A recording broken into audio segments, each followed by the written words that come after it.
बिस्मिल्लाहिर्रहमानिर्रहीम। जवाब दो के साथ मैं हूं फरूख उड़ाइच। आज के प्रोग्राम में पाकिस्तान के अंदर जो मामला चल रहे हैं, सियासी मामलात हों, पाकिस्तान तहरीक इंसाफ की अंदरूनी इख्तलाफात हों या अपोजिशन का कोई ग्रैंड अलायंस बनने जा रहा है या नहीं बनने जा रहा, इस पे भी बात करेंगे। और प्रोग्राम के आखिरी हिस्से में पाकिस्तान और इंडिया का मैच, जिस पे पूरे पाकिस्तान की, इंडिया की, पूरी दुनिया की नज़रें हैं, उस पर भी बात करेंगे। हमारे साथ स्पोर्ट्स के तजज़ियाकार भी होंगे। फ़िल वक्त हम प्रोग्राम का आगाज़ करते हैं। मेरे साथ स्टूडियो में मौजूद हैं सीनियर सहाफ़ी तजज़ियाकार जनाब माजिद सिद्दीक निज़ामी साहब। हमारे साथ जनाब इसार राना साहब भी मौजूद हैं। आप सीनियर सहाफ़ी तजज़ियाकार हैं, मैं आप दोनों को खुशामदीद कहूँगा।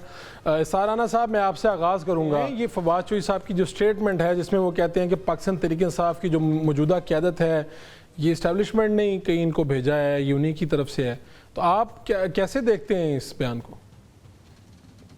देखिए, पाकिस्तान की जो पॉलिटिकल पार्टीज है ना, उनमें कौन है जो ये कहे कि हम इस्टेब्लिशमेंट के घोड़े नहीं है। इस्टेब्लिशमेंट के तो जो रेस में 10 घोड़े दौड़ रहे होते हैं, 10 के 10 ही उसी के होते हैं। और ये खाली नीचे की क़यादत की बात नहीं, ऊपर की क़यादत की भी बात कर रहा हूँ। जो टॉप ब्रॉस क़यादत है, वो क्या इस्टेब्लिशमेंट से बाहर है? क्या नवाज शरीफ साहब इस्टेब्लिशमेंट से बाहर हैं? क्या जरदारी साहब इस्टेब्लिशमेंट से बाहर हैं? तो ये कोई इतनी बड़ा बयान, हाँ ये जरूर है कि जो लोग ये बाहर पीटीआई की क़यादत कर रहे हैं, ये अगर फर्ज करें कि ना भी हो, तो क्या इनमें इतने तप्पड़ हैं कि ये इस्टेब्लिशमेंट से टकरा सकें, या इनमें इतने तप्पड़ हैं कि ये एंटी इस्टेब्लिशमेंट कोई मूव कर सके? नहीं कर सकते। तो ये सारा कंप्रोमाइज है जो भी चल रहा है। इसमें फवाद साहब जो है, फवाद साहब खुद माशाल्लाह उनके एस्टेब्लिशमेंट से बड़े अच्छे ताल्लुकात रहे, अब भी है। तो ये जरूर है कि जो मौजूदा क़यादत है, वो क्या अवाम में उसकी कोई पेनिट्रेशन है या नहीं है? तो मेरा जवाब है बिल्कुल नहीं है, जीरो भी नहीं है। यानी पाकिस्तान तहरीक इंसाफ की मौजूदा क़यादत की अवाम में कोई पजीराई नहीं है? जी, मैं यही कह रहा हूँ कि इस मौजूदा क़यादत की अवाम में कोई रूट्स नहीं है। फवाद चौधरी का इस्टेब्लिशमेंट से ताल्लुक होगा तो साथ अगर अवाम से भी होगा तो ये कुछ और चीज बन जाती है। लेकिन अगर आप ये समझे कि खाली इस्टेब्लिशमेंट के सर पे पॉलिटिक्स चल सकती है, तो वो नहीं चल सकती। और दूसरी बात ये कि पीटीआई की पॉलिटिक्स को जरा एक मिनट में और लूंगा कि एक शख्स है 2 साल से जेल में कैद है जी, उसके पास कोई जराए नहीं है किसी चीज को वेरीफाई करने के। उसके पास 5, 7, 10 लोग हैं जिन जो मिलते हैं या मिलने दिया जाता है, उन तक बात पहुंचती है, वो उतनी उसके पास है। ठीक है, उसके खिलाफ इदारे, उसके खिलाफ अदालतें, उसके खिलाफ सिस्टम, उसके खिलाफ हुकूमत, उसके खिलाफ खुद अपने जो उसके गोद में बैठे हुए पार्टी की आदत है वो है। तो ऐसे शख्स से हम कैसे तवक्को कर सकते हैं कि जी कोई बड़े आजादाना फैसले करेगा? तो ये इख्तिलाफ कोई, मैं नहीं समझता कोई बहुत बड़ा कोई पीटीआई में कोई प्रॉब्लम वाली बात है। शायद खाकान अब्बासी, मिफ्ता इस्माइल, जावेद लतीफ, जब नून लीग मुकम्मल आजाद है तब उनमें से लोग चले गए। तो ये तो फिर जाहिर है एक ऐसी पार्टी है जिसके ऊपर तमाम दरवाजे बंद हैं और बगैर नाम के पाबंदी है उस पर। तो आप कह रहे हैं कि इमरान खान साहब अपने जो फैसले हैं वो आज़ादाना तौर पे इसलिए नहीं ले पा रहे कि उनके पास मालूमात की रसाई नहीं है, जेल के अंदर है।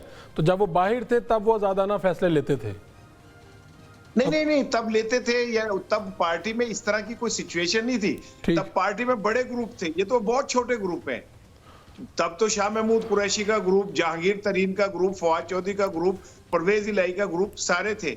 लेकिन चूंकि इमरान खान ऊपर बैठा हुआ था तो ये ग्रुप अपने कैंडे में रहते थे, और खुद इमरान खान ये चाहता था कि ये ग्रुप बने रहे ताकि आपको वो ना हो। तो ये सारी चीजें तो क्या जबरदस्त बात की आपने। वो इख्तिलाफ राय मुस्लिम लीग नून में वो साफ़ी बैठे हुए थे ना खान साहब के पास, तो उन्होंने कहा कि वो सर कुरैशी साहब के बारे में ये बात है, तो बात किसी और की चल रही थी। उन्होंने कहा वो कुरैशी साहब वाली बात करो ज़रा दोबारा। तो फिर उन्होंने बड़े मज़े लेके वो बात सुनी। वो बात में शायद टीवी पे तो नहीं बता सकता जो कुरैशी साहब के बारे में की जा रही थी। ये आपने बात दुरुस्त की कि वो उनको बड़ा उस वक्त तो वो इंजॉय करते थे कि ये ग्रुप्स वगैरह बने हुए हैं, लेकिन जब बंदा जेल में होता है फिर देखता है कि मेरे साथ मुलाकात में मैं सब एक जुमला हमने उन्हें कहा कि खान साहब आपकी तो जो क़यादत है वो तो शाम को कहीं और जाके बता रहे होते। कहते मुझे इल्म है, मेरे इल्म में ये सारे शाम को जाके कहाँ क्या बता रहे होते। और मैं इन्हें कहता हूँ कि यार को थोड़ा सा तो पैरों पे भार डालो, लेकिन ये नहीं डाल सकते तो मैं क्या करूं? अभी मैं मौजूद था, मेरे सामने कई बात उन्होंने। अच्छा, यानी उन्हें ये तो पता आपकी था बात कि का ये लेकिन जाके कहीं और जाके भी खबरें बताते हैं, कहीं और से आते हैं, ये सब पता था, लेकिन वो बर्दाश्त कर रहे थे। मुलाकात में आप भी थे मेरा ख्याल है उस मुलाकात में, जब उन्होंने ये बात की थी कि मेरे इल्म में है कि ये जाके कहीं और खबरें बता रहे होते। चलें, ये तो फिर ठीक है, अब जो भी हो रहा है खान साहब की मर्जी से हो रहा है। अगर फवाद चौधरी की स्टेटमेंट ठीक है तो मैं आगे चलता हूँ। माजिद निज़ामी साहब, ये जो मौलाना फजलुर रहमान साहब अपोजिशन ग्रैंड अलायंस, आपको कोई बनता नज़र आ रहा है अपोजिशन ग्रैंड अलायंस? जिस तरह हमने देखा PDM जैसी भी थी, एक तहरीक बहरहाल बनी, उसने एक मार्च हुआ और उसी के नतीजे में कोई प्रेशर बिल्ड हुआ। फिर हालात ऐसे भी हुए कि इमरान खान साहब जो एक पेज पे थे, फिर देखा हमने कि वो एक पेज ना रहा और फिर हुकूमत PDM के पास आई, चाहे मौलाना फजलुर रहमान खान को उसमें से कुछ मिला या नहीं मिला।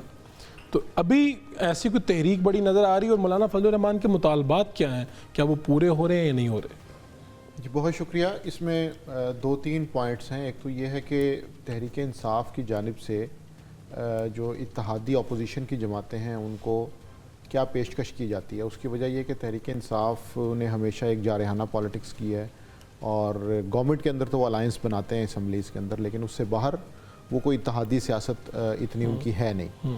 तो पहला तो पॉइंट ये है। तो तहरीक इंसाफ ने ये डिसाइड करना है कि उन्होंने अगर इत्तेहादी सियासत करनी है तो उन्होंने एक आला ज़रफ़ी का मुज़ाहरा करना है, अपना दिल बड़ा करना है। ये जो महमूद खान अचकज़ई को या बाकी रहनुमाओं को, जो पहले राजा नासिर अब्बास वगैरह को जो शिकायत थी कि हमें एतमाद में नहीं लिया जाता, अब शाहिद खान अब्बासी भी उस ग्रुप में आ गए हैं, तो वो एक तो उस चीज़ को हल करना होगा। दूसरा ये है कि फिर मौलाना फजलुर रहमान, चूँकि उनके पास एक स्ट्रीट पावर है, वो अच्छे जलसे प्रेजेंट कर सकते हैं, उनकी ये हिस्ट्री है, लेकिन दूसरी तरफ तहरीक इंसाफ के साथ उनके इख्तलाफात भी रहे हैं। अब इस सिचुएशन में ऐसा कौन सा पॉलिटिकल पैकेज है जो तहरीक इंसाफ उनको ऑफ़र कर सकती है, जिसकी बुनियाद पर मौलाना फजलुर रहमान ये फ़ैसला करें कि हाँ, मैंने, मेरी पार्टी ने और मेरी स्ट्रीट पावर ने तहरीक इंसाफ के पलड़े में वज़न डालना है। ये जो ईद के बाद एक तहरीक की बात चल रही है, तो अब उसमें तहरीक इंसाफ के पास चूँकि सूबाई हुकूमत है और सूबाई हुकूमत वही है जिसमें मौलाना फजलुर रहमान के भी मजबूत हल्के वहाँ पे खैबर पख्तूनख्वा में मौजूद हैं और जहाँ पे उनका शिकवा भी है कि मुझे हराया गया। बिल्कुल। तो अब वहाँ पे अंडरस्टैंडिंग ये हो सकती है और कहीं ना कहीं की जा भी रही है कि एक तो जो पोस्टिंग ट्रांसफ़र्स हैं उनके अंदर उन एरियाज़ में उनकी बात सुनी जाए, जो उनके हल्के हैं वहाँ पर उनके लोगों को या उन एरियाज़ के अंदर जो डेवलपमेंट फ़ंड्स हैं उनके ऊपर बात की जाए कि जी यहाँ पे कैसे एडजस्ट किया जाएगा।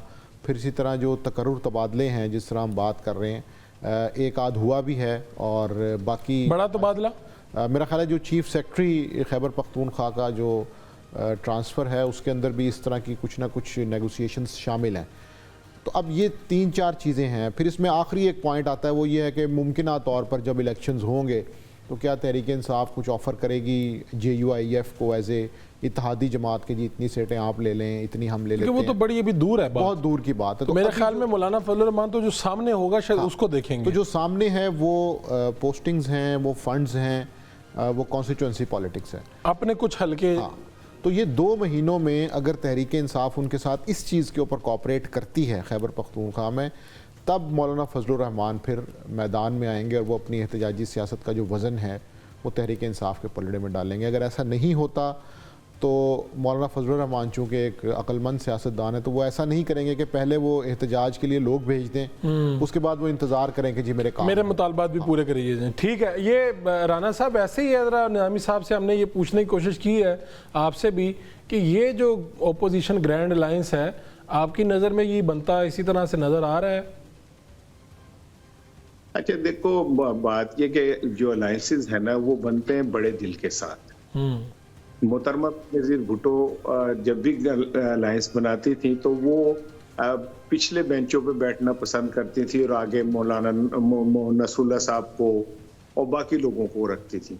दिल बड़ा करना पड़ता है अलायंसेस को चलाने के लिए, और यहाँ पे तो PTI ने दिल बड़ा करना है, फजलुर रहमान साहब ने नहीं करना। क्योंकि एक बात समझे, PTI फजलुर रहमान एस्टेब्लिशमेंट से नाराज हैं, उनके खिलाफ नहीं है, ठीक है ना। यहाँ PTI की और एस्टेब्लिशमेंट की आपस में बराह रास्त लड़ाई है। तो क्या मौलाना फजलुर रहमान साहब इतना रिस्क लेंगे कि वो इस लड़ाई में अपनी नाराजगी के नाम पर इमरान खान के साथ खड़े हो जाएं? तो मेरा जवाब है नहीं लेंगे। ठीक है, किसी शक्ल में नहीं थे।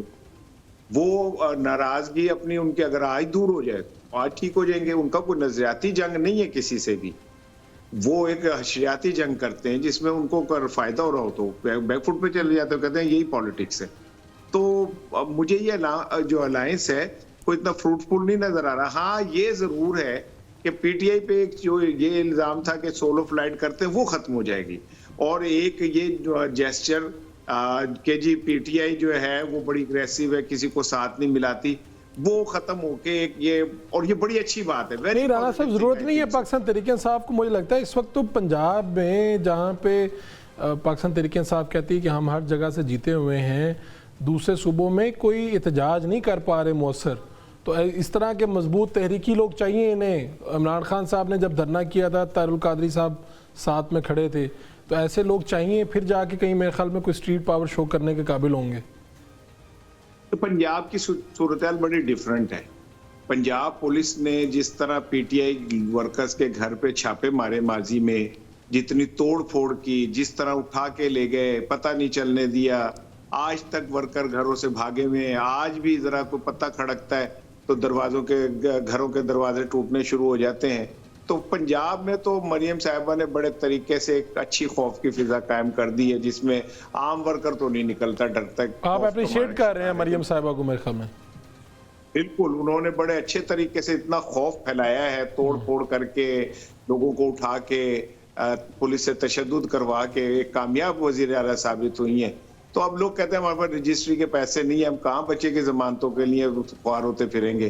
तो वो पंजाब में तो फिलहाल कोई इस तरह का इम्कान नहीं है। फिर पंजाब की क़यादत सारी जो है वो मौजूद ही नहीं है। असलम इकबाल के अभी भाई का, भतीजे का इंतकाल हुआ है 4-5 दिन पहले, उनके घर के बाहर पुलिस तो सैकड़ों पुलिस वाले मुसलसल बैठे रहेंगे कहीं असलम इकबाल आ ना जाए।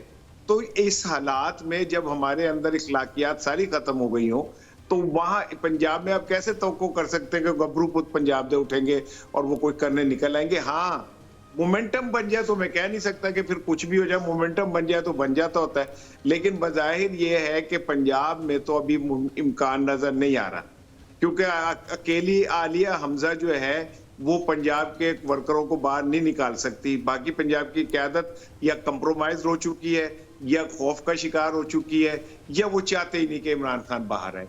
लिहाजा मौलाना फजलुर रहमान साहब और बाकी लोग, इनका सबका तो असर केपीके में ही है बस। तो ये एक तहरीक चलाना या पीटीआई को लेके आना, ये अभी मेरी किताबों में बतौर सहाफी मुझे फिलहाल नजर नहीं आ रहा कि कोई पीटीआई इतनी पोजीशन में है कि पंजाब में से लोगों को निकाल सके। ठीक है, गुफ्तगू का सिलसिला जारी रहेगा, एक शॉर्ट कमर्शियल ब्रेक लेंगे। वेलकम बैक जी। ये निज़ामी साहब, ये जो दावा अब आया हामिद रज़ा साहब की तरफ से जी, इमरान खान की नाअहली ख़त्म करने की पेशकश की गई, और ये आज भी, यानी उन्होंने इशारा तो इस्टेब्लिशमेंट और हुकूमत की तरफ ही किया ना कि ये घुटने टेके हुए इन्होंने ये वैसे अगर कोई लॉजिक पे आए हम, तो आपको कितना अच्छा, या मालूमात की अगर मैं आपकी बात कर लेता हूँ, तो कितना लगता है ये दुरुस्त है दावा? देखिए, इसमें जो मुज़ाकरात हैं या बैकडोर बातें चल रही हैं, उसमें ये सारे पॉइंट्स डिस्कस तो हुए हैं। इशू ये है कि इलेक्शंस हो चुके हैं, आपकी असम्बलियाँ, सेनेट एक्टिव है, आपने हुकूमत ने 26वीं आइनी तरमीम कर ली, फुल बेंच के मसले ख़त्म हो गए। अब आपने एक आइनी बेंच बनाया हुआ है जिससे आप चीज़ें अपनी सेट कर सकते हैं। कि इस्लामाबाद हाई कोर्ट का एक आखिरी मसला रह गया था, वो भी सेटल कर लिया। हम कहते हैं कि जी आखिरी मोर्चा था, वो भी फतह हो गया, यानी हुकूमत ने सारे मोर्चे फतह कर लिए। बिल्कुल। तो अब इसलिए इस वक्त गवर्नमेंट अगर इस तरह की को ऑफ़र करती है, या इस्टेब्लिशमेंट इस तरह की को ऑफ़र करती है, तो उनके सामने, उनके माइंड में ये है कि इस वक्त एक कामनेस है, एक सियासी मैदान में खामोशी है। तो इसलिए हमारे सामने इलेक्शन 2018 की मिसाल है कि बहुत उससे पहले गिरफ्तारियां हुई, मुस्लिम लीग नून, एहतजाज, ये सारे मसले हो रहे थे, लेकिन जैसे जैसे सेटल डाउन होती गई चीज़ें, उसके बाद आहिस्ता आहिस्ता ज़मानतें भी शुरू हो गई। उसके बाद फिर चीज़ें, आपको याद होगा कि मोहम्मद ज़ुबैर अचानक एक नाश्ते पे जनरल बाजवा साहब को भी मिले। तो अब वो तकरीबन 1 साल हो चुका है। तहरीक इंसाफ जो एहतजाजी तहरीक चलाना चाहती थी, जिस स्केल पे लेके जाना चाहती थी, वो नहीं लेके जा सकी। तो इसलिए रियासत इस लिहाज से थोड़ी सी कंफर्टेबल लगती है, और इसी वजह से अगर वो उनको को ऑफ़र करेगी कि आप हाउस अरेस्ट में चले जाएं, या कोई इस तरह की एक दो और चीज़ें हो जाएं, तो उसके पीछे ये एक पूरी बैकग्राउंड। लेकिन आजकल कोई नाश्ता नहीं ना हो रहा, ना मोहम्मद ज़ुबैर जैसे कोई दोस्त हैं जो इस तरह से नमूदार हों कहीं से। राना साहब, आपके पास है कोई मालूमात इस तरह की, कोई इस तरह का नाश्ता हो जाए कहीं से मोहम्मद ज़ुबैर निकल आएँ और फिर रास्ते आसान हो जाएँ? नहीं है, मैं ये समझता हूँ बाजवा साहब में और अब में बहुत फर्क है। हाँ, ठीक है। खान साहब ने जिस तरह आर्मी चीफ की अपॉइंटमेंट रोकने के लिए एफर्ट्स की थी, वो ढकी छुपी नहीं है। और अब का मामला कुछ और है। आर्मी चीफ साहब का जो आखिरी बयान था खत के हवाले से, उससे आपको बात क्लियर समझ आ जानी चाहिए कि उनके पास है, उनके लिए जीरो टॉलरेंस है। तो रानी साहब, पहले भी माजी में भी पाकिस्तान में कभी इस तरह की सिचुएशन हुई है, यानी इसी तरह की कोई मिलती जुलती है सिचुएशन? नहीं, मैं यही अर्ज कर रहा हूँ कि बाजवा साहब वाला इशू कुछ और था। बाजवा साहब जरा खुले डुले आदमी थे, वो जरा क्या कहते हैं, खुद उनके अंदर एक बहुत शानदार सियासतदान मौजूद था। लेकिन यहाँ ये वाला मामला नहीं है। आर्मी चीफ साहब के पास या यस है या नो है, वो एक स्ट्रेट फॉरवर्ड से आदमी है, तो वो दरमियानी कोई रास्ता नहीं रखते। तो मैं नहीं समझता कि कोई नाश्ते से कोई फर्क पड़ेगा कि और कोई जाएगा नाश्ते पे तो कोई बीच में वो निकल आएगी। अगर निकलनी होती तो जितनी गंडापुर ने एफर्ट कर ली थी उसके बाद निकल आनी चाहिए थी। गंडापुर को नाश्ते की बात करें, वो तो सबको लेके इफ्तार करने पहुंच गए थे। तो अच्छी एफर्ट थी राना साहब, वैसे वो अच्छी एफर्ट थी, कामयाब नहीं हुई लेकिन कोशिश तो अच्छी थी। बिल्कुल, मैं बिल्कुल आपके प्रोग्राम में ये कहता हूं कि ये एफर्ट होनी चाहिए। एस्टेब्लिशमेंट और पीटीआई के दरमियान फासले कम होने चाहिए। एस्टेब्लिशमेंट पाकिस्तान की सबसे बड़ी हकीकत है, तो पीटीआई भी एक पॉलिटिकल सबसे बड़ी हकीकत है। तो अगर इन दोनों के दरमियान कोई कहीं पे जाके मामला सेटल डाउन हो जाए, सियासी इस्तेकाम आ जाए, हम मईशत बेहतरी की तरफ चली जाए, चीजें स्मूथ होना शुरू हो जाए, तो पाकिस्तान के लिए यही सबसे बेहतरीन बात है। तसादुम, टकराव, हम अब मुतमिल नहीं हो सकते। हम पे कर्जों का बोझ एक छोड़ दें, हम पे कर्जों के सूद का बोझ इतना पड़ गया कि हम नहीं उतार सकते। और हम अभी तक एक दूसरे को नीचे गिराने, एक दूसरे को नाकाम करने, एक दूसरे को नंगा करने के लिए में मसरूफ है। तो अभी जो है, अभी मुल्क से बाहर भी कोई कोशिश हो रही है। कहा जा रहा है कि आलमी फोरम्स को मुखातिब किया जा रहा है। खान साहब के हवाले से कुछ कोशिशें हैं, आरिफ अलवी साहब बाहर बैठे हुए हैं, कुछ और लोग भी इस तरह से। क्या क्या है, कुछ हो रहा है? अलवी साहब कोशिश कर रहे हैं और वो अपने तौर पे जितना कर सकते हैं। हाँ, एक बात तो है कि एक एक्स प्रेसिडेंट ऑफ पाकिस्तान जो वेरी फ्रेश एक्स हो, तो उसकी बात की कोई वैल्यू वर्थ होती है, क्योंकि वो आई विटनेस है तमाम चीजों का। लेकिन ना, काश अलवी साहब काश अपने दौरे सदारत में जरा बहादुरी का मुजाहरा करते। ये तो खान साहब वाली राय है आपकी। उन्होंने जेल में किसी को कहा था कि उस वक्त अगर वो कुछ कर जाते तो आज ये हालात ना होते। याद है, आप भी थे उस मुलाकात में जिन्होंने कहा कि मैं तो कैदी था ऐवान सदर का। तो भाई उस टाइम इखलाकी जुर्रत का मुजाहरा करते, निकल आते, रिजाइन कर देते कि मैं नहीं करूंगा, मैं छोड़ रहा हूं, तो बात होती। मैं तो ऐसे जो ये ऐसे मोहम्मद बिन कासिम है ना, जो मार खा के बाद में कहते हैं बड़े हीरो हैं, मुझे तो उन पे मुझे आरिफ अलवी कोई अट्रैक्ट नहीं करता है। वो जब सदर था तो उन्हें तब अपने आप को बताना चाहिए था कि हाँ, वो कोई नजरियात के साथ खड़े हुए आदमी। एडे छुने का के मेरे सेक्रेटरी ने खुद ही दस्तखत कर दिया, अब मैं क्या करूं, इलेक्शन कमिश्नर को बुला रहे हैं, वो नहीं आ रहे, तो मैं क्या करूं। तो भाई, तुमने मराहत लेने के लिए सदर बने थे, तुम तो नजरियाती आदमी थे। चले, तुम तो राना साहब, मुझे दोनों से एक एक सी बात पे राय लेनी है। आप दोनों लाहौर से ताल्लुक़ है आपका। आते हुए मैंने भी बहुत ज़्यादा फ्लैक्सीज और बैनर्स देखे हैं। तो पहले मैं माजिद निज़ामी साहब से राय ले लूँ कि ये 1 साल मुकम्मल हुआ है, वो लिखा हुआ आ रहा था ताकि प्रोग्राम का ज़रा इख्तिताम हम इस आवाम के लिए कोई बात कर सकें। तो कैसा रहा ये हुकूमत का साल, उस पर आपकी क्या राय है? मैं तो फ्लैक्सीज वगैरह देखे हैं, उन्होंने लिखा था शानदार साल। आपके मुताबिक? देखिए, शानदार साल तो बिल्कुल भी नहीं है। उसकी वजह यह है कि जो किसानों के साथ इस साल में हुआ कि गंदम की प्राइस का जो मसला था, उससे ये हुआ कि आपकी जो रूरल इकॉनमी है वो बिल्कुल बैठ गई। किसानों की क़ुव्वत ख़रीद जो है वो बहुत मुतासिर हुई है। एक काम तो आपने कर लिया कि शहरों में आपने रोटी की कीमत मेंटेन कर ली, लेकिन वो जो देहाती एरियाज़ है, पूरा नेटवर्क जो ख़राब हुआ, वो पूरा नेटवर्क ख़राब हो चुका है। और मेरा ख्याल है कि उसको जब तक आप बेहतर नहीं करेंगे, उसमें कुछ इंजेक्ट नहीं करेंगे, तो फिर उससे मेरा ख्याल है सूरत हाल बेहतर होती नज़र नहीं आती। शहरों में ये बात दुरुस्त है कि कहीं ना कहीं कुछ तरक्याती काम शुरू हुए हैं, इनिशिएटिव्स लिए गए हैं, लेकिन वो एग्जीक्यूट कैसे होते हैं और कितनी देर में होते हैं, ये बड़ा एक इम्पॉर्टेंट सवाल होता है, क्योंकि अनाउंसमेंट्स तो आप कर देते हैं। हाँ, इनको पहुंचाना। जी राना साहब, ये बताएं कि एक साल कैसा रहा हुकूमत का? आप भी देख रहे हैं ये तशहीरी मुहिम पूरी चल रही है, कैसा था? सही से बता दें राना साहब, तारीफ भी किया करें हुकूमत की कभी।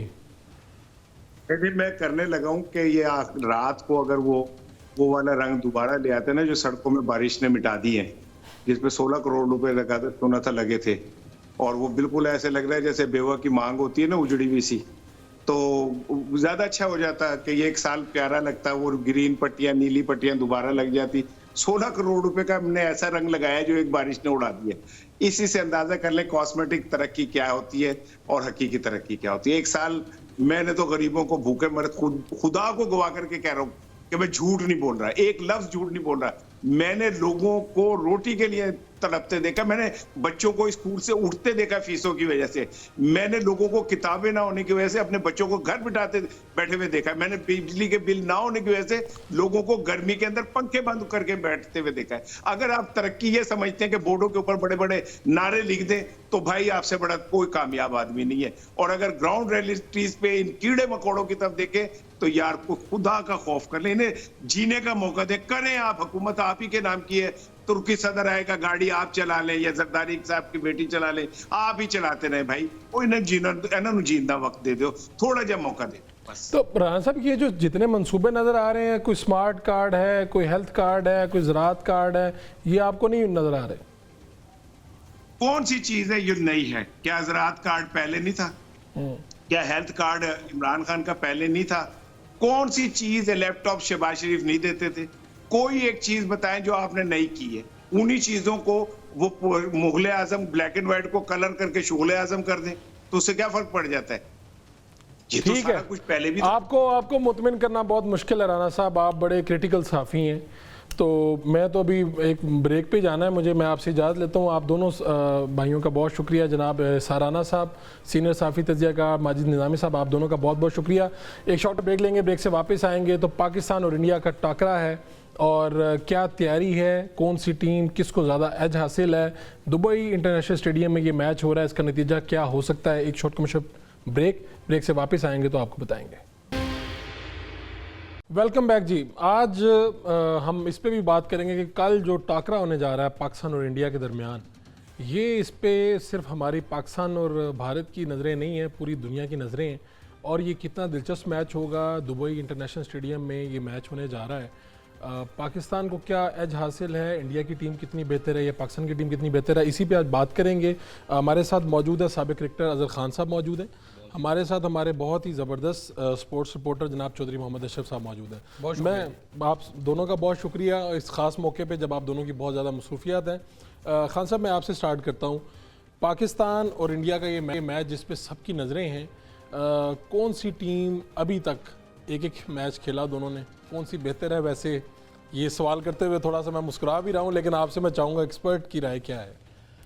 फ़र्क भाई, इसमें जो सबसे इम्पॉर्टेंट चीज़ जो मुझे नज़र अभी आई है ना, वो ये है कि इंडिया अपना पहला मैच दुबई में खेला जी और वो जीत गया। पाकिस्तान अपना मैच कराची में न्यूजीलैंड के अगेंस्ट खेला और हार गया। अब ऑनेस्ट जो है ना वो सारा वो अब पाकिस्तान पर है कि वो इंडिया को ये जो इतवार को जो मैच होने वाला है इसमें ये कैसा परफॉर्म करती है। उसकी वजह ये है कि प्रेशर जो है ना वो पाकिस्तान पर ज़्यादा होगा, क्योंकि इंडिया एक मैच जीतने के बाद ना थोड़ा सा कंफर्ट लेवल उनका बेहतर हो गया। इसमें हमें अब हारने की गुंजाइश नहीं है। If we lose against India then we are out of the tournament. तो आप ये देखें कि हमारे प्लेयर्स के ऊपर एक तो इंडिया और पाकिस्तान का जो मैच होता है ना उसका प्रेशर अपना डिफरेंट होता है जी। वो उसको फॉलो करने के लिए दुनिया जहाँ से लोग जो है ना वो यहाँ तो स्टेडियम में आते हैं या वो टीवी के साथ ग्लू होके ना वो मैच देख रहे होते हैं। और दुबई इंटरनेशनल स्टेडियम में भी ऐसा ही होगा, वहाँ पर तो भारतीय तादाद भी अच्छी खासी पाकिस्तानी भी है, तो एक ऐसा सीन होना है वहाँ पे बिल्कुल ऐसी है। आप देखें कि 80% जो है ना जो देखने वाले they are going to be from India, और इंडिया में वहाँ पर तादाद जो है वहाँ के पर जो काम करने वाले उनकी ज़्यादा है। अब बात ये आ जाती है कि how you are going to take that pressure. Match हारने के बाद ये प्रेशर कुछ बढ़ गया है, क्योंकि गलती की गुंजाइश नहीं है। आपने बॉलिंग में, बैटिंग में और फील्डिंग में एंड कैप्टेंसी में आपने 100% जो है ना अपनी परफॉर्म करना है। If you do not give 100%, और उसका सबसे बड़ा जो मुझे प्रॉब्लम नज़र आ रहा ना वो फ़खर जमान की इंजरी है। वो एक मेंटली इतना स्ट्रॉन्ग प्लेयर था कि वो उन कंडीशंस में वो पहले जो 10 ओवर है ना पावर प्ले के, उसको वो यूटिलाइज करना जानता था। He is a left handed batter, उसको हिटिंग जोन अपने पता थे कि मिड विकेट, स्क्वायर लेग और मिड ऑन को मैंने किस तरह यूज़ करना है।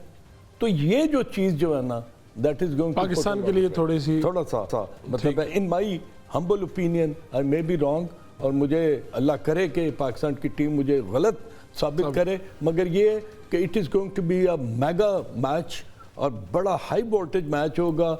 ज़बरदस्त किस्म की जो लड़ाई है वो आपको नज़र आएगी। ठीक है, मैं चौधरी साहब आपसे भी कि पाकिस्तान और इंडिया की अगर टीम का कंपैरिजन करें तो इस वक्त क्या नज़र आता है आपको? एक तो हमें सेटबैक आ गया, खान साहब ने कहा कि भी फ़खर जमान साहब के बाहर होने से, अगर आप वैसे ही मुआवजा करते हैं, दोनों ने एक मैच खेला है इस ट्रॉफी को लेके, तो आप किस तरह से देखते हैं इसे? फर्स्ट जब सबसे पहले तो मैं समझता हूँ कि भारत को एज है। वो हमें जो सबसे बड़ा नुकसान हुआ, पहले साइम अयूब हमारा जो हार्ड हिटर है और बड़ी ज़बरदस्त शॉट्स खेलने वाला, पहले वो इंजर्ड हो गए, पाकिस्तान टीम से बाहर हो गया। अब फ़खर जमान जो हमारा दूसरा, उसके बाद बेहतरीन जो पावर प्ले का इस्तेमाल करने वाला बल्लेबाज है, वो दोनों चले गए हैं। और आपने देखा कि बाबर आजम उस तरह का वो स्लो स्टार्ट लेता है, उस तरह की पावर हिटिंग उसके पास नहीं है, और उसने इनिंग्स का आगाज़ करना है। अगर वो इनिंग्स का आगाज़ करता है, पहले पावर प्ले का वो दुरुस्त इस्तेमाल नहीं कर पाएगा, शॉट्स खेलेगा तो वो स्ट्रगल करेगा। और इसके साथ इमामुल हक को अगर आप लेते हैं तो इमामुल हक का भी जो स्ट्राइक रेट है बतौर ओपनर वो इतना तेज़ नहीं है, कभी भी वो आगे अग्रेसिव नहीं खेला। वो पहले आता है, स्लो स्टार्ट लेता है, अपने 30-40 रन बनाने में वो बॉल्स का इस्तेमाल बहुत ज़्यादा ले जाता है, जिसकी वजह से फिर प्रेशर आएगा पाकिस्तान टीम पर। अगर इसी जिस तरह आपने भारतीय टीम को पूछा, तो जो वहाँ पर रोहित शर्मा है वो पहले 10 ओवर्स में जो दायरे का खेल है जिसमें 2 फील्डर सिर्फ बाहर होते हैं, वो बेहतरीन इस्तेमाल करता है। उसके शॉट्स को आपने पहले मैच में भी देखा कि वो शॉट्स को ऊपर खेलता है, वो ऊपर खेलता है कि ताकि वो दायरे के जो फील्डर उनके बाहर जाके गिरे और उधर से चौका हो, फिर अगर पूरी बैट पे आ जाए तो वो छक्के पे चला जाता है। और उसके साथ साथ ना सिर्फ रोहित शर्मा और जो शुभमन गिल हैं वो भी इसी तरह का बेहतरीन स्ट्रोक प्लेयर है। और वो ये 2 प्लेयर जो है ना, मैं समझता हूँ कि यहाँ पर एज है इंडिया को, और पाकिस्तान का ये एज ख़त्म हो चुका है। वो इसलिए कि पाकिस्तान के दोनों जो ओपनर होंगे, अगर इमामुल हक वहाँ पर पहुँच गए हैं और वहाँ पर पहुँचने के बाद टीम को उन्होंने जेल भी कर लिया है, तो जो मैच है कल खेला जाना है तो उस पर जो चीज़ें हैं वो किस तरह वहाँ पर करते हैं, क्योंकि हमें स्टार्ट अच्छा चाहिए। जब स्टार्ट अच्छा मिलेगा तो फिर हम भारत को प्रेशर में लाएंगे। बाबर आजम पे तनकीद भी हुई न्यूजीलैंड वाले मैच के ऊपर ही कि शायद ऐसा लगा कि वो टीम के लिए नहीं अपने लिए ज़्यादा खेलते हुए, ये सोशल मीडिया पे तनकीद, आप इसको किस नज़र से देखते हैं? फर्क साहब देखें, प्लेयर्स ने इनिंग्स बनानी होती है और उस पर बहुत ज़्यादा जिम्मेदारी होती है। प्रेशर में भी बाबर है। माजी में इसी तरह की तनकीद आपको पता, मिसबाहुल हक को भी टुक टुक कहा गया और वो अकेला ही रन्स करता था, और यहाँ पर भी बाबर आजम मैच को लेके चलता है। एक प्लेयर टीम में ऐसे होता है, विराट कोहली की भी मैं बात करूं तो विराट कोहली भी जब मैच में आता है तो अपने साथ दीगर प्लेयर्स को लेके चलता है कि वो दूसरे एंड से स्कोर को फास्ट करवाता है और खुद टीम को लेके चलता है और साथ साथ अपने रन्स भी बनाता है। लेकिन बाबर आजम में वो क्लास नहीं है जो विराट कोहली में है। बाबर आजम बहुत ही स्लो हो जाता है और जब वो अपने 50 या अपने मतलब के रन्स कर लेता है फिर उसके बाद वो स्ट्रोक करने की कोशिश करता है, और जिस तरह आपने पहले इसी पे देखा, इसी पे भी तनकीद हुई ना। अच्छा, अब बॉलर्स के लिए ज़रा बता दें, क्योंकि अब पाकिस्तान इंडिया के लिए जब हमारा ये प्रोग्राम देख रहे हैं लोग, तो उनको यही है कि भाई अब बॉलिंग में कहीं पे हम हैं, कहीं पे थोड़ा एज हमें हासिल है या इंडियन टीम को? पाकिस्तान की जो बॉलिंग है ना जी, वो बैंक कर रही है अपने तेज़ बॉलर पर। और हमारे जो तेज़ बॉलर है ना, जिसमें शहनशाह अफरीदी है, हारिस रऊफ़ है और नसीम शाह है, they are leaking too many runs. उसकी वजह पता क्या है? उसकी वजह फ़ारूक भाई ये है कि जितने भी हमारे तेज़ बॉलर्स हैं, ये T20 के लिए अपने आप को इन्होंने ट्यून अप किया हुआ है। ये वनडे क्रिकेट की जो रिक्वायरमेंट है ना, तो आपको जो आखिरी 10 ओवर है ना, जो आपके फास्ट बॉलर्स हैं फ्रॉम 40 to 50, इसमें आपने विकेट भी लेने हैं और रन्स भी आपने बचाने हैं। हम इन दोनों शोबों में नाकाम हो रहे हैं। उसकी स्ट्रेट अवे वजह यह है कि आपका माइंडसेट जब 4 ओवर का हो जाए ना, तो फिर आप क्या करते हैं कि 2 ओवर पहले किए, 2 बाद में, तो आपका जी कोटा पूरा हो गया। बट इन वनडे क्रिकेट अगर विकेट्स इन हैंड है ना अपोजिट की, तो फिर वो आप पर हमलावर हो जाते हैं। और हमला जब होता है तो उसमें फिर आपकी ना स्किल लेवल, फिटनेस लेवल और आपकी जो मेंटल स्ट्रेंथ है ना, वो फिर काम करती है। वो हमारे तीनों मैचेस में अगर आप ट्रायंगुलर सीरीज़ को लें ना, तो तीनों मैचेस में, और फिर ये जो हमारा पहला मैच था अगेंस्ट न्यूजीलैंड, हमने हर मैच में 100 से ज़्यादा रन्स दिए आखिरी 10 ओवरों में। तो वो क्या होता है कि जहाँ पर 250 रन जो हैं उसको आपने प्रोटेक्ट करना है, वो जाके 320 या 330 रन जो है ना, वो हमें करने पड़ते हैं। हमारे बैटर्स के लिए फिर ये प्रॉब्लम आ जाता है। तो आई थिंक के कॉम्बिनेशन जो है उसमें आपके पास एक स्पिनर है और वो स्पिनर इब्रार अहमद है। उसको अगर आप देखें तो अगर सलमान अली आगा करते हैं या खुर्शीद शाह करते हैं, तो they are make shift bowlers, they are not specialist spinners जिन पर आप बैंक करते हैं कि ये रन्स को भी रोकेंगे और विकेटें भी लेंगे। अगर आप वनडे क्रिकेट में विकेटें नहीं लेते तो आपकी बॉलिंग बेतहाशा प्रेशर में आ जाती है और ऑपोजिशन बड़ा खुलकर खेलती है। ठीक, तो अगर मैं अभी आप दोनों से प्रेडिक्शन ले लूँ कि ये तो अब लोगों ने, हमारा तो दिल करता है कि पाकिस्तान ही जीते, बिल्कुल, लेकिन फेयर हो के आप एनालिसिस करते हुए क्या प्रेडिक्शन देना चाहेंगे? पहले मैं आपसे पूछता हूँ।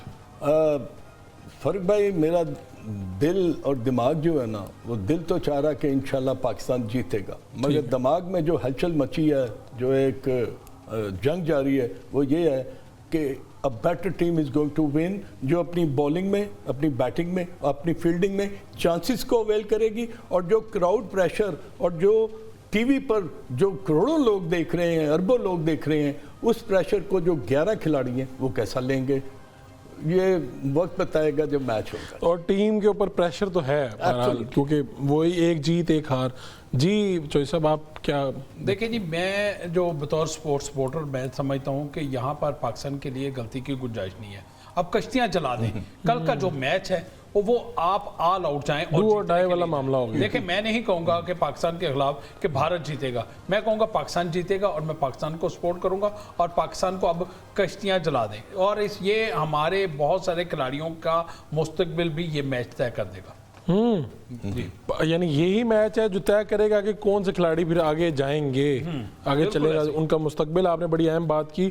अजहर खान साहब, साबिक क्रिकेटर, आपका बहुत शुक्रिया, आपने हमें वक्त दिया। चौधरी मोहम्मद अशरफ साहब, आप एक न्यूज़ की स्क्रीन पे तो बार बार अपडेट्स दे रहे हैं, तज़िये भी दे रहे हैं, लेकिन आपने जवाबों के लिए खुसूसी टाइम निकाला। पाकिस्तान और इंडिया का मैच है, मेरी आपकी सबकी सपोर्ट पाकिस्तान को बहुत ज़रूरत है, लेकिन पाकिस्तानी टीम को सिर्फ दुआओं से नहीं जीतना, अपनी परफॉर्मेंस दिखाकर जीतना है। जो हमारे एक्सपर्ट्स हैं उनकी राय तो आपने सुनी है, दुआएं जो हैं हमारी वो पाकिस्तानी टीम के साथ हैं, लेकिन अवाम क्या कह रही है, अवाम क्या सोच रही है, उनके तासुरात क्या हैं, वो भी सुनते हैं। दुआएं इंशाल्लाह पाकिस्तान के साथ हैं कि इंशाल्लाह जीतेगा और अच्छा खेलेगा। और बाबर आजम भी, जो टीम हमारी मेंबर्स हैं, सारे इंशाल्लाह बहुत अच्छा खेलेंगे कि वो जीत के इंशाल्लाह आएंगे। पाकिस्तान ही जीतेगा जी। मैच तो ज़्यादा जीतेगा इंडिया, पाकिस्तान मैच जीत नहीं सकते उनसे, क्योंकि वो टीम है, ये हमारी टीम नहीं है। ना इनके पास बॉलिंग है ना बैटिंग है, कुछ भी नहीं इनके पास। पाकिस्तान जीतेगा इंशाल्लाह, क्योंकि हमारी टीम सबसे बेस्ट है, हमें पूरी उम्मीद है अपनी टीम से। पाकिस्तान जीतेगा इंशाल्लाह ताला। पाकिस्तान अगर अच्छा खेलेंगे तो जीतेंगे इंशाल्लाह, नहीं जीतेंगे तो वापस आएंगे फिर। जो टीम अच्छी है वही जीतेगी। ऑफ कोर्स इंडिया नहीं जीतना, पाकिस्तान में इतना टैलेंट ही नहीं है। पूरे टूर्नामेंट की फेवरेट टीम है इंडिया। पाकिस्तान जो न्यूजीलैंड से नहीं जीत सका, आपको लगता है कि वो इंडिया से जीतेगा? एज अ स्पोर्ट्समैन मैं आपको बता रहा हूँ, जो टीम अच्छी है, वतन तो हमारा है, हम तो चाहते हैं पाकिस्तान जीते, हम तो नहीं चाहेंगे इंडिया हमसे जीते, पर अच्छी क्रिकेट खेल रहे हैं तो वो जीतेंगे। चांसेस ही हैं, मौजें ही हैं। आज तक कभी देखा पाकिस्तान सीधा जीता हो? हमेशा दुआओं से जीता है। वो बाहर हो जाएं, ये बाहर हो जाएं, हम चले जाएं, वो निकल जाएं, ऐसे तो नहीं होता है। अगर मगर वाला ही हर टूर्नामेंट में ऐसे होता है। हम हैं तो पाकिस्तानी, कहेंगे तो पाकिस्तान जीते, हम तो चाहते हैं पाकिस्तान जीते, लेकिन जो देख रहे हैं सिचुएशन टीमों की, खिलाड़ियों की, सिलेक्शन की, उस लिहाज से तो इंडिया जीतेगा। देखिए न्यूजीलैंड से हार गया है तो इंडिया से क्या जीतेगा? वो एक टॉप क्लास की टीम है, वो जाहिर सी बात है पाकिस्तान इतनी टॉप क्लास की नहीं है, तो जाहिर सी बात है इंडिया नहीं जीतना है। जी, ये हैं जज्बात, ये हैं तासुरात, ये आपने सुन लिए हैं। प्रोग्राम का वक्त ख़त्म हो जाता है इस दुआ के साथ कि पाकिस्तान के लिए कोई अच्छी खबर आए। अपने मेज़बान फ़ारूक वड़ाइच को इजाज़त दीजिए, लाने के बाद।